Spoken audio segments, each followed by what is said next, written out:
Haydeyin senin gözüne canım, ballar çalınmışmıyor ne diyecek sözümü. Ayladı başımı, bilmedim yaşımı, bu sevginin borçlumu, hadi dertlem başımı.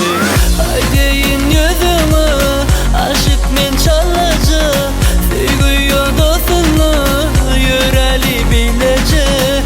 Haydeyin yüzümü, men aşık çalacak, sevgiyor dostunu, yüreği bilecek.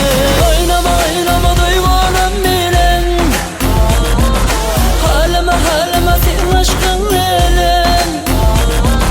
Sinema sinema dalım rap bilen, yarıma yarıma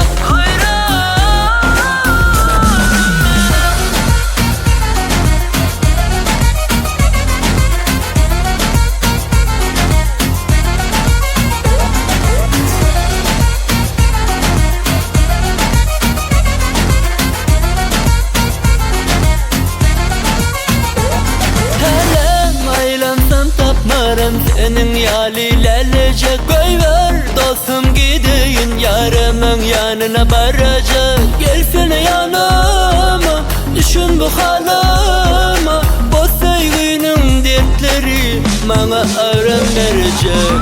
Haydi